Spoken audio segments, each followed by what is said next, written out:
Bonjour aux autres. Aujourd'hui, on est mercredi le 25 mars. Alors, mercredi le 25 mars, aujourd'hui, j'aimerais commencer par m'excuser pour la vidéo d'hier. L'étui est le coupable. À chaque fois que je déplace, l'étui frotte le micro, puis ça griche, puis ça frotte. Je m'excuse, je l'ai enlevé, comme ça vous n'allez pas entendre ce bruit déplaisant. Mes enfants écoutaient la vidéo hier juste pour voir, parce qu'à la fin, ils étaient dans la fenêtre ici, là, dans mon solarium. Alors, ils vous laissent voir dans la vidéo, puis ils écoutaient, puis « Maman, ça fait du bruit! » Je dis « Oups, excuse, j'avais pas remarqué. » Alors, je suis désolée pour hier. Alors, j'espère que ça va bien aujourd'hui.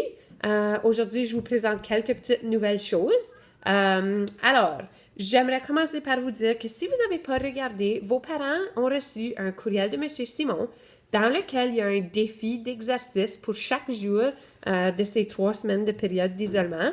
Le défi est différent chaque jour, c'est M. Simon qui vous le lance, alors je vous invite de le faire. Aujourd'hui, juste pour dire, c'était de pratiquer des poses de gymnastique. Alors, ça m'a fait penser à certains d'entre vous, parce que je sais que vous aimez beaucoup ça. Moi, j'ai pris des photos de mes enfants, j'ai envoyé à M. Simon. Faut que vous sachiez que vous nous manquez beaucoup. On pense à vous, on aimerait ça pouvoir être avec vous, mais en attendant, on fait ce qu'il faut. Vous allez voir, je porte ma chemise de cavalier, juste pour vous. Elle est pas mal usée, celle-là. C'est pas ma plus belle, mais en tout cas, cavalier. Alors, je vous présente aujourd'hui le défi numéro 4. Alors, mes enfants sont dehors présentement en train de faire ceci. Chasse au trésor dehors. Alors, ce que j'ai fait, j'ai préparé une liste pour eux. C'est pas des objets spécifiques. Les enfants pensaient, oh, t'as été caché tout ça? Non, il s'agit pas de cacher quelque chose. Tout ce qu'il faut faire, c'est créer une liste. Alors, je vais vous envoyer celle que j'ai préparée pour mes enfants, si vous voulez la recopier, l'imprimer comme vous voulez. C'est une liste, alors quelque chose de piquant, quelque chose de bleu, quelque chose de brillant, quelque chose fait par l'humain. Je leur ai donné ma caméra digitale, puis là, ils sont dehors à la recherche de toutes ces choses-là dans ma cour.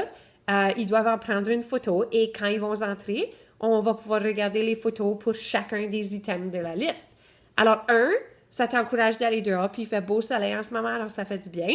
Et 2, c'est une façon de t'exprimer de façon créative. Prendre une photo, c'est une forme d'art. Alors, tu peux t'amuser à prendre de superbes photos, que ce soit avec ton iPad, fais attention, il y a beaucoup d'eau, il ne faudrait pas l'échapper dans l'eau, ou une caméra, ou un vieux téléphone à quelqu'un de ta famille. Alors, pose la question. Ensuite, le site web que je vous présente aujourd'hui, c'est magazinelenenufar.com, magazine Z-I-N-E, le nénuphar, pas d'accent sur nénuphar. Le nénuphar, comme vous devriez le savoir, c'est la plante sur laquelle habite la grenouille, la grosse feuille qui flotte. Ce site-là, super intéressant, il a été créé par une femme de Sainte-Anne. Et puis, ses enfants allaient à Pointe-des-Chênes avant. Il y a toutes sortes d'articles, il y a des recettes, il y a des concours. Les concours, souvent, sont pour les enfants. Des fois, les articles, c'est un peu plus pour les adultes, mais rien d'inapproprié. Vous pouvez regarder, il y a des choses intéressantes, des articles informatifs, narratifs, et comme je dis, des concours. L'année passée, il y avait un concours d'art, alors faire une tâche artistique, et il y avait des beaux prix à gagner. Alors, voyant que vous avez le temps, hein, peut-être c'est quelque chose que vous pouvez faire. À part de ça, j'ai une liste de choses à vous dire que je ne veux pas oublier. Ah oui, j'ai fait une vidéoconférence aujourd'hui avec M. Nicolas, M. Pat, Mme Danielle, ainsi que les autres enseignants de 5 à 8. Et puis, M. Nicolas me demandait à quel point est-ce que mes élèves faisaient les travaux que j'ai envoyés. Je lui ai dit, bien, c'est difficile pour moi à vérifier parce que pas tout le monde m'envoie des courriels. Pas tout le monde a vérifié non plus les documents que j'ai envoyés. J'ai vu qu'il y en a beaucoup d'entre vous qui n'êtes pas encore allés sur NetMat.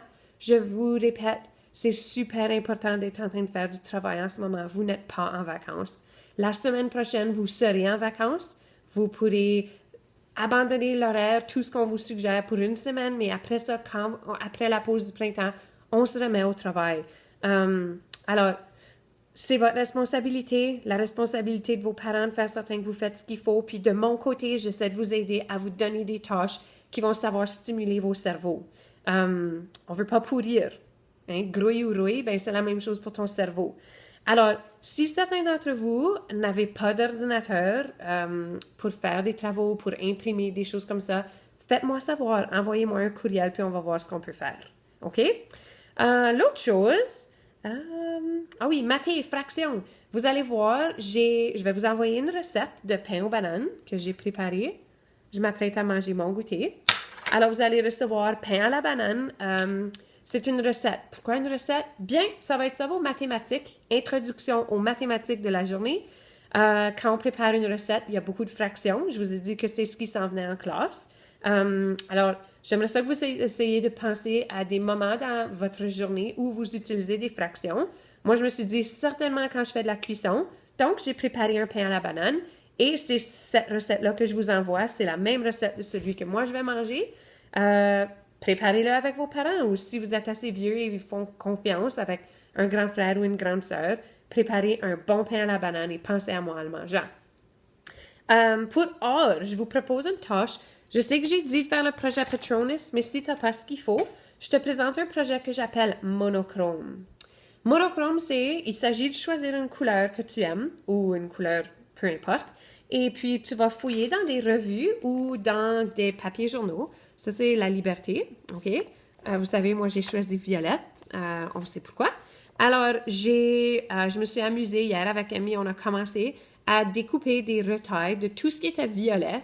Même s'il y a des mots, ça fait rien. Je le mets. On voit ici, c'était le manteau d'une dame. J'aimerais ça, un beau manteau comme ça. La chemise d'un monsieur. La blouse d'une autre madame. Un chandail ici. Des petits bouts. L'enseigne ici qui était illuminée en violet.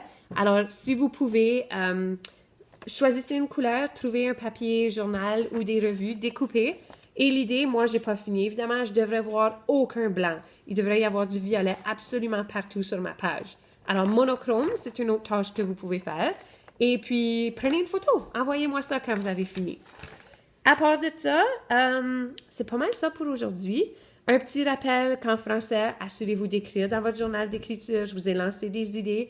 Vous pouvez écrire ce que vous voulez, franchement. Il y a les tâches que j'ai envoyées cette semaine, les tâches que j'ai envoyées la semaine passée. On y va. Il y a plein de choses à faire. Consultez ce que je vous ai envoyé, s'il te plaît. C'est super important. Alors là, je vous laisse. C'est l'heure du goûter. À demain, 5e année.